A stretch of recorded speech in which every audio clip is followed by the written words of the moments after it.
Hello guys, welcome back on my YouTube channel. और आज अपन बात करेंगे ख़ास तौर से देखो CSIR का जो एग्ज़ाम है अभी दिसंबर के अंदर कंडक्ट होने वाला है। और अपन ख़ास तौर से बात कर रहे हैं लाइफ साइंस सब्जेक्ट का। लाइफ साइंस के काफ़ी स्टूडेंट्स जिन्होंने फॉर्म फिल किया होगा और लाइफ साइंस में ख़ास तौर से बॉटनी जूलॉजी वाले जो कि स्टूडेंट्स हैं उनकी रिगार्डिंग मैं एक क्वेश्चन लेके आया हूँ। जो क्वेश्चन हर एग्ज़ाम में रिपीट होता है, पैटर्न वही है, क्वेश्चन भी वही है, लेकिन अलग अलग मोड के अंदर अलग अलग एग्जाम्पल की सहायता से वो क्वेश्चन पूछा जाता है। और आप लोग उसको थोड़ा बड़ा क्वेश्चन देखकर, पार्ट सी में पूछा जाता है मोस्टली, लेकिन बड़ा क्वेश्चन देख के आप लोग उसे छोड़ देते हो। एक सिंपल सा क्वेश्चन बता रहा हूँ आपको, हर एग्जाम में इसको लाइफ साइंस में कभी भी देख लेना, आपको देखने को मिलेगा। आप समझने की कोशिश करो, थोड़ा सा सिर्फ 5 मिनट का आपको लगेगा। इसमें क्वेश्चन जनरली पूछा जाता है कि कोई सेल लाइन है, ठीक है, क्या है? Cell line. सेल लाइन कौन सी सेल लाइन? हाइब्रिड।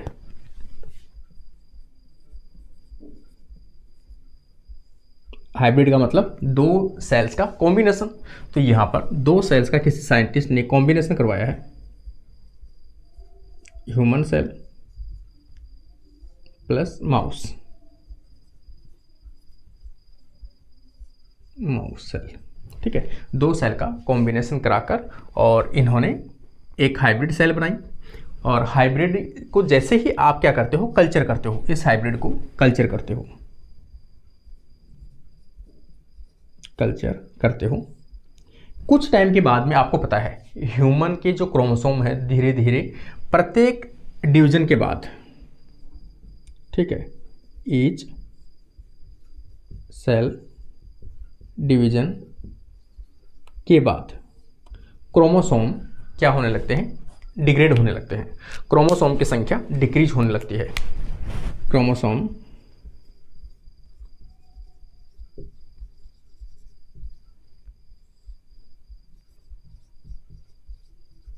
डिक्रीज होने लगते हैं। इस प्रकार से ये रिजल्ट मैंने आपको बता दिया कि क्रोमोसोम कुछ टाइम के बाद में डिक्रीज होने लगते हैं ह्यूमन के अंदर, लेकिन फिर भी इन सेल लाइन के द्वारा एक प्रोडक्ट तैयार किया जाता है, ठीक है। कोई भी प्रोडक्ट, मैं आपको ये बता रहा हूँ कि इस सेल लाइन के द्वारा एक एंजाइम कोड किया जाता है। एंजाइम, ठीक है, एक एंजाइम है वो कोड किया जाता है, जिसे अपन क्या इस सेल लाइन का जीन प्रोडक्ट भी कह सकते हो आप। इसे क्या है? ये जीन प्रोडक्ट, एक जीन प्रोडक्ट इस सेल के द्वारा बनाया जाता है, सेल लाइन के द्वारा। मैं कह रहा हूं सेल लाइन इन्होंने क्या किए, 5 सेल लाइन आपको दी होगी, ठीक है, 5 या 7 जो भी दी होगी। मैं आपको एक तरीका बता रहा हूं। यहां पर सबसे पहले अपन देखते हैं सेल लाइन, फिर जीन प्रोडक्ट। ये आपको जीन प्रोडक्ट दिया गया है। कौन से सेल लाइन में जीन प्रोडक्ट बन रहा है, मतलब एंजाइम बन रहा है। और यहां पर नंबर ऑफ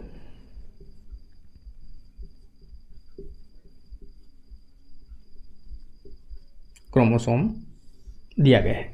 इस प्रकार से आपको 3 कॉलम आपको मिलेंगे, इस प्रकार से। यहां पर कुछ इस प्रकार से 3 कॉलम आपके सामने दिए गए हैं। यहां पर सबसे पहले ए सेल लाइन, दूसरी B cell line, C cell line, D cell line और ई सेल लाइन। यहां पर आप कल्चर कर रहे हो, कितने सेल लाइन बना रखी है आपने? 5 सेल लाइन बना रखी है। जीन प्रोडक्ट की बात करें, कौन सी सेल लाइन में आपको जीन देखने को मिलते हैं, ठीक है। तो यहां पर मैं कह रहा हूं कि जो सेल लाइन यहां पर ये दी गई है, ए सेल लाइन के अंदर वो जीन क्या है? उपस्थित है। मतलब जो प्रोडक्ट है वो बन रहा है कौन सी सेल लाइन में? ए सेल लाइन में जो प्रोडक्ट अपना एंजाइम वाला कोई भी वो बन रहा है, जिसे आपको प्लस या माइनस के द्वारा दर्शाया जाएगा। प्लस का मतलब बन रहा है, यहाँ पर भी बता दूँ मैं आपको, बी में, इसमें भी बन रहा है। यहाँ पर मैं आपको बताऊँ कि यहाँ पर नहीं बन रहा है, और यहाँ पर भी नहीं बन रहा है, और यहाँ पर वो प्रोडक्ट बन रहा है। तो ये कुछ इस प्रकार से प्रोडक्ट बन रहा है। इसको थोड़ा ऐसे साथ साथ बना लेते हैं।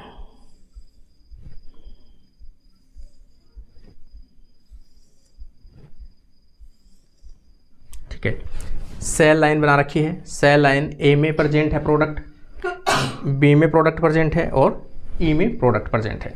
यहाँ पर क्रोमोसोम की संख्या दी गई है। ठीक है, यहाँ पर क्या है, क्रोमोसोम की संख्या दी गई है।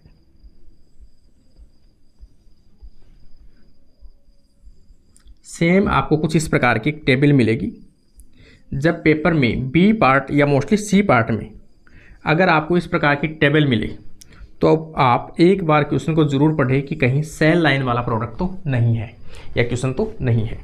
ठीक है, इसमें क्रोमोसोम की संख्या की अपन बात करें, क्रोमोसोम की संख्या या क्रोमोसोम की बात करें कि क्रोमोसोम के कुछ फ्रेगमेंट्स देखने को मिलते हैं। ठीक है, यहाँ पर अपन कुछ ऐसे बना लें। यहाँ पर 1p क्रोमोसोम एक का कौन सा, पेटेंट का मतलब छोटा क्रोमोसोम, छोटी ब्रांच वाला, मतलब छोटी आर्म। दूसरा कौन सा है, क्रोमोसोम एक का क्यू ब्रांच, बड़ी आर्म क्रोमोसोम का फ्रेगमेंट प्रेजेंट है। यहाँ पर अपन देखिए 2 नंबर का पी आर्म प्रेजेंट है क्रोमोसोम का,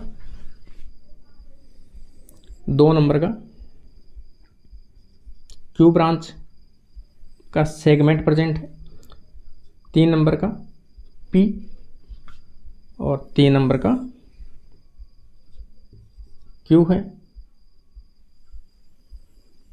4 नंबर का पी फ्रेगमेंट और 4 नंबर का क्यू फ्रेगमेंट। ये फ्रेगमेंट कुछ इस प्रकार से आपके सामने प्रेजेंट है। ठीक है, आपको ये सभी क्वेश्चन में मिलेगा, आपको पहले से, ये पहले से आपको सारणी क्वेश्चन में दी जाएगी। अब आपको देखना क्या है, क्रोमोसोम के ये क्या है, यहाँ पर क्रोमोसोम के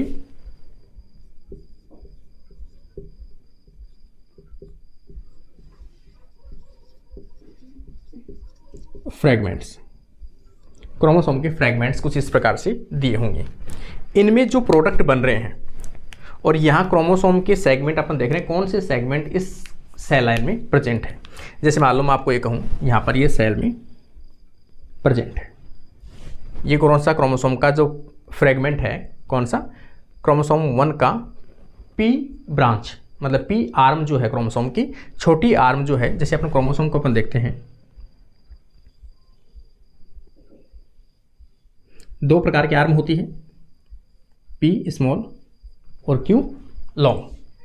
ठीक है, तो यहाँ पर ये ब्रांच प्रेजेंट है और यहाँ पर ये एब्सेंट है, यहाँ पर ये प्रेजेंट है, यहाँ पर ये एब्सेंट है। कुछ इस प्रकार से आपको सारणी के अंदर मिला है। यहाँ पर अपन देखें,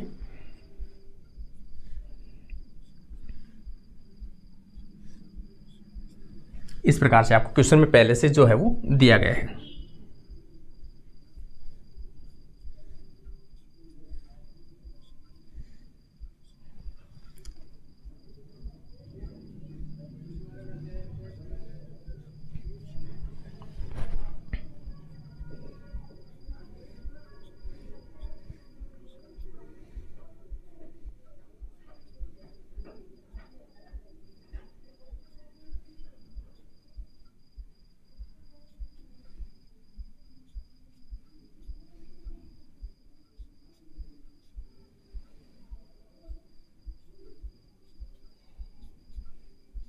देखो, इस प्रकार का क्वेश्चन आपके सामने दिया गया है।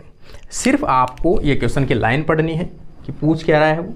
कोई ना कोई जीन का वो क्या पूछता है, प्रोडक्ट पूछता है। और जीन का प्रोडक्ट मतलब कोई भी एंजाइम हो सकता है, कोई एंटीजन हो सकता है, कोई एंटीबॉडी हो सकता है, कोई भी एनीथिंग, कुछ भी हो सकता है। ठीक है, सेल लाइन दी गई है, जीन प्रोडक्ट दिए गए हैं, और ये क्रोमोसोम के सेगमेंट जो सेल लाइन के अंदर अभी भी बचे हुए हैं। अदरवाइज क्रोमोसोम जो है धीरे धीरे सेल लाइन में डिग्रेड होना स्टार्ट हो जाते हैं। आपको सिर्फ पहचाना क्या है, इनमें आपको देखना है कि ये क्रोमोसोम जो प्रेजेंट है, ये क्रोमोसोम जो प्रेजेंट है जिसमें क्रोमोसोम संख्या प्रेजेंट है उसमें जीन प्रोडक्ट प्रेजेंट होना जरूरी है। यहाँ पर अपन देखें, जैसे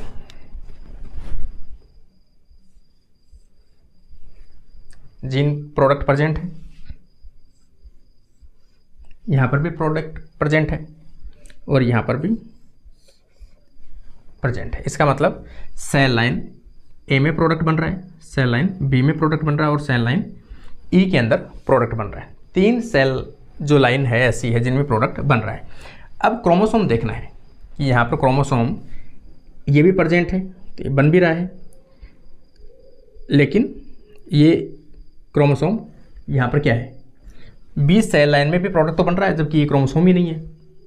बी सेल लाइन में प्रोडक्ट सेम बन रहा है लेकिन ये क्रोमोसोम नहीं है जबकि इसमें है। इसका मतलब ये क्रोमोसोम 1p से तो नहीं बन रहा, क्रोमोसोम की जो p भुजा है उससे तो नहीं बन रहा, क्योंकि अगर ये यहाँ बन रहा होता तो यहाँ पर भी होना चाहिए, इसलिए यहाँ पर नहीं है। अब यहाँ प्रोडक्ट भी नहीं बन रहा फिर भी यहाँ प्रेजेंट है तो यहाँ प्रोडक्ट बनना चाहिए, इसका मतलब ये नहीं है। आपको ओवरऑल देखना क्या है, जहाँ जीन का प्रोडक्ट है वो क्रोमोसोम सेम ऐसे ही क्रम में प्रेजेंट होने चाहिए। जैसे यहाँ पर दोनों कंटिन्यू है, पहली बात तो दोनों कंटिन्यू यहाँ पर है। अब यहाँ प्रोडक्ट बन रहा है तो ये नेगेटिव, ये गलत है। अगर यहाँ प्रेजेंट होता तो ये सेम कौन से क्रोमोसोम के ऊपर जीन होते, इसके 2q के ऊपर होते। अब थोड़ा सा और आगे चलो, अपन देखते हैं3p पे, 3p पे देखिए फ्रेगमेंट प्रेजेंट है, जीन प्रोडक्ट भी बन रहा है, इसमें जीन भी प्रेजेंट है, मतलब क्रोमोसोम का फ्रेगमेंट भी प्रेजेंट है और जीन प्रोडक्ट भी बन रहा है। यहाँ पर नहीं है तो यहाँ नहीं बन रहा, यहाँ पर नहीं है तो यहाँ पर भी नहीं बन रहा, यहाँ पर प्रेजेंट है और यहाँ पर भी प्रोडक्ट बन रहा है। इसका मतलब जिस सेल लाइन में प्रोडक्ट भी बन रहा हो और क्रोमोसोम के फ्रेगमेंट भी सेम प्रेजेंट हो, तो इसका मतलब इस प्रोडक्ट का जीन का, इस प्रोडक्ट का जो जीन है कहाँ पे प्रेजेंट है, कौन से क्रोमोसोम पर प्रेजेंट है, तो अपन कहेंगे 3p।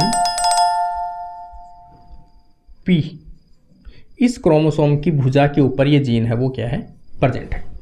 तो इसका ये आपका आंसर होगा। सिर्फ इतना सा देखना है, सेम इसमें प्लस है, इसमें प्लस है, इसमें प्लस है, इनमें सभी में देख लेना कोई सेम मिलेगा आपको।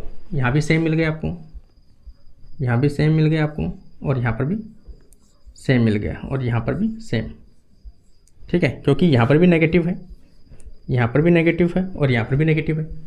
ये लाइन जहाँ मिले सेम वही उसका आंसर होगा। तो इस प्रकार का ये सिंपल सा एक क्वेश्चन है, हर एग्जाम में हर बार CSIR नेट में एक क्वेश्चन पूछा जाता है सेल लाइन का। तो वो आप लोग, उम्मीद करता हूँ इस प्रकार का क्वेश्चन है वो ईजीली आप सॉल्व कर लोगे। तो नेक्स्ट वीडियो में अपन नेक्स्ट क्वेश्चन के साथ मिलेंगे। आज के लिए अपना वीडियो ही कंप्लीट होता है। Thank you friend.